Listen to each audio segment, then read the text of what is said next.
ये बहस तो सदियों से चली आ रही है।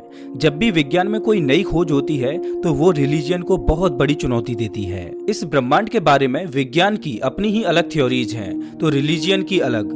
अगर तार्किक रूप से देखें तो साइंस और रिलीजन कुछ ऐसे हैं जैसे कि एक म्यान में दो तलवार, जिनमें आपस में कभी नहीं बनती और दोनों की ही बातें एक दूसरे का विरोध करती हैं। धर्म हमारे प्राचीन ग्रंथों से जन्म लेता है और हमारे ग्रंथों में बहुत पहले ही इस सृष्टि के सृजन और विनाश की प्रक्रिया लिखी जा चुकी है, लेकिन विज्ञान की किताबें अभी लिखी ही जा रही हैं। धर्म की ओर हमारी आस्था जुड़ी हुई है तो विज्ञान हमें तार्किक बनाता है।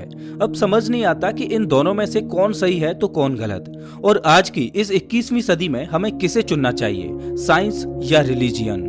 दोस्तों, इस वीडियो का मकसद किसी भी धर्म या धार्मिक भावनाओं को ठेस पहुंचाना नहीं है।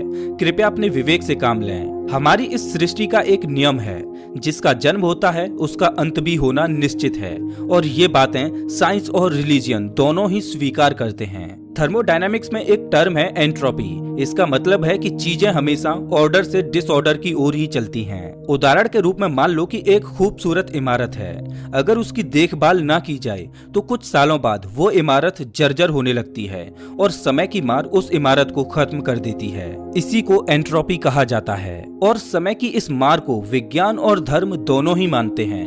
दोनों मानते हैं कि समय हमेशा चीजों के अंत की ओर ही भाग रहा है। हमारा ब्रह्मांड सदा से ऐसा ही नहीं था, बल्कि इसका भी कभी जन्म हुआ था। इस बात को भी साइंस और रिलीजन दोनों ही मानते हैं, लेकिन ब्रह्मांड के जन्म के बारे में दोनों की ही अपनी अपनी थ्योरीज हैं। साइंस कहता है कि इस यूनिवर्स का जन्म एक सिंगुलरिटी में हुए बिग बैंग धमाके से हुआ। वहीं अगर सनातन धर्म के अनुसार माने तो सृष्टि का जन्म ब्रह्मा जी से हुआ है। ब्रह्मा जी ने ही इस संपूर्ण ब्रह्मांड को बनाया है। वहीं अन्य धर्मों में भी ब्रह्मांड के जन्म के बारे में अलग अलग थ्योरीज दी जाती हैं। अगर साइंस की माने तो साइंस बिग बैंग थ्योरी के बारे में लॉजिकली एक्सप्लेन करता है। साइंटिस्ट मानते हैं कि हमारा ये ब्रह्मांड फैल रहा है। इसका मतलब कभी ये ब्रह्मांड एक जगह पर इकट्ठा भी रहा होगा। जैसे कि अगर कोई बॉम्ब फटता है तो परखच्चों के उड़ने की स्पीड और एज को जान लिया जाए तो उसको रिवाइंड करके ये जाना जा सकता है कि बॉम्ब फटा कब था। साल 2016 में नासा ने Hubble ultra deep field universe की इस एचडी इमेज की मदद से अब तक की सबसे पुरानी गैलेक्सी को खोजा, जिसका नाम रखा गया GNZ11। ये गैलेक्सी करीब 13.4 अरब साल पुरानी है, और जिस स्पीड से ये हमसे दूर जा रही है उससे वैज्ञानिकों ने गणना की कि हमारे ब्रह्मांड का जन्म तकरीबन 13.8 अरब साल पहले हुआ होगा। अगर लॉजिकली देखें तो विज्ञान ब्रह्मांड के जन्म को विद प्रूफ लॉजिकली एक्सप्लेन करता है, लेकिन वहीं धार्मिक ग्रंथों में ब्रह्मांड के जन्म का एक्सप्लेन तो मिलता है, लेकिन इस बात में कितनी सत्यता है ये मिसिंग है। लेकिन वहीं ब्रह्मांड का अंत कब होगा इसका जिक्र धार्मिक ग्रंथों में तो मिलता है, लेकिन विज्ञान के पास अभी इस सवाल का जवाब मिसिंग है। रिलीजियन कहता है कि इस ब्रह्मांड के कण कण में ईश्वर का वास है। ईश्वर हर एक चीज में सूक्ष्म रूप में विद्यमान है। वहीं अगर साइंस की माने तो साइंस के अनुसार ब्रह्मांड का सबसे छोटा कण है एटम। अगर उससे भी छोटे स्केल पर जाएं तो हम पहुंच जाते हैं इलेक्ट्रॉन, प्रोटॉन और न्यूट्रॉन के लेवल पर। अगर उससे भी छोटे स्केल पर जाएं तो हमें मिलेंगे क्वार्क, और उससे भी छोटे स्केल पर जाएं तो हमें मिलेंगी स्ट्रिंग। ये स्ट्रिंग कुछ और नहीं बल्कि सूक्ष्म रूप में खुद ऊर्जा है जो अपना रूप और आकार बदलती है। मतलब साइंस कहता है कि ब्रह्मांड के सबसे छोटे से छोटे कण में ऊर्जा विद्यमान है। वहीं रिलीजियन कहता है कि ब्रह्मांड के कण कण में ईश्वर का वास है। तो क्या जो ईश्वर है वो ऊर्जा का ही एक रूप है जो छोटे से छोटे कण में भी सूक्ष्म ऊर्जा के रूप में विद्यमान है? वैसे रिलीजियन में ये भी कहा जाता है कि ईश्वर निराकार है, उसका ना कोई आदि है ना अंत है। तो वहीं साइंस ऊर्जा के बारे में कहता है कि ऊर्जा को कभी खत्म नहीं किया जा सकता। ऊर्जा को सिर्फ एक रूप से दूसरे रूप में बदला जा सकता है। मतलब ऊर्जा भी निराकार है, ना ऊर्जा का आदि है ना अंत है, ऐसा विज्ञान कहता है।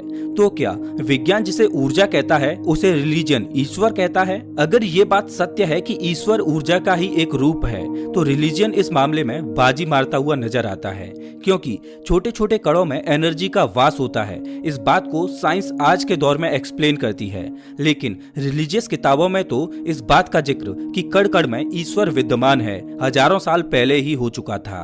विज्ञान कहता है कि किसी भी चीज या इंसान का शरीर जब तक जिंदा रहता है तब तक उसमें कॉन्शियसनेस यानी चेतना रहती है। शरीर से कॉन्शियसनेस के खत्म हो जाने पर शरीर मर जाता है। लेकिन विज्ञान ये नहीं बता पाता कि कॉन्शियसनेस यानी चेतना है क्या, ये कहाँ से आती है और कहाँ जाती है। वहीं इस चीज का जिक्र रिलीजन में भी होता है। रिलीजन कहता है कि शरीर में जब तक आत्मा वास करती है तब तक इंसान जिंदा रहता है और जैसे ही शरीर से आत्मा निकलती है तो इंसान की मृत्यु हो जाती है। यही नहीं, रिलीजियस किताबों में इससे भी आगे बहुत कुछ लिखा है कि शरीर से निकलने के बाद आत्मा का क्या होता है, कैसे वो पुनर्जन्म लेती है। रिलीजन तो आत्मा और पुनर्जन्म को मानता है, लेकिन साइंस आत्मा जैसी किसी चीज को नकारता हुआ नजर आता है। महान वैज्ञानिक स्टीफन हॉकिंग आत्मा जैसी किसी चीज को नहीं मानते थे। उनका कहना था कि जीवन सिर्फ यही है और मरने के बाद कोई पुनर्जन्म नहीं होता। हालांकि ये सिर्फ उनकी खुद की एक थ्योरी थी। विज्ञान हमेशा साक्ष्य के आधार पर चलता है। शायद अभी हमारे पास वो टेक्नोलॉजी नहीं है जिससे विज्ञान आत्मा के रहस्य को सुलझा सके। विज्ञान कॉन्शियसनेस यानी चेतना को तो मानता है लेकिन आत्मा को नहीं। लेकिन रिलीजियन में तो आत्मा के बारे में पूरी किताबें ही लिखी जा चुकी हैं।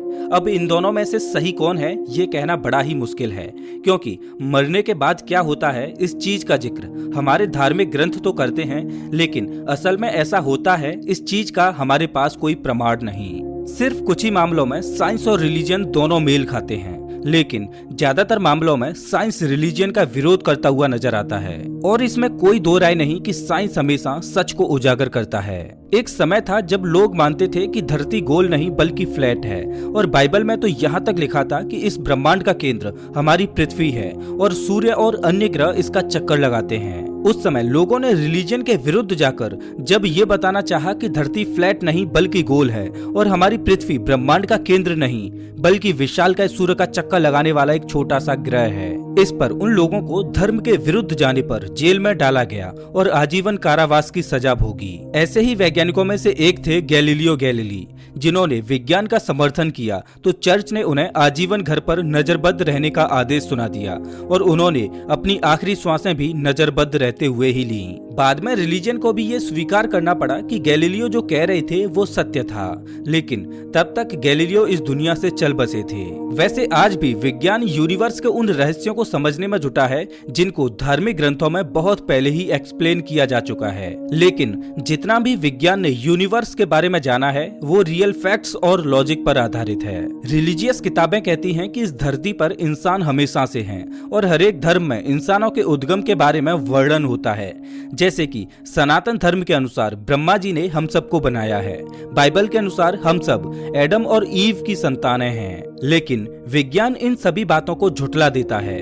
विज्ञान की तो इंसानों के उद्गम के बारे में अलग ही थ्योरी है। चार्ल्स डार्विन की इवोल्यूशन थ्योरी के अनुसार हम इंसानों का विकास लाखों करोड़ों सालों में बंदरों से हुआ है और विज्ञान इस बात के साक्ष्य भी देता है, क्योंकि समय समय पर खुदाई में हमारे पूर्वजों के अवशेष मिलते रहते हैं। लेकिन इसमें भी रिलीजियस लोगों का एक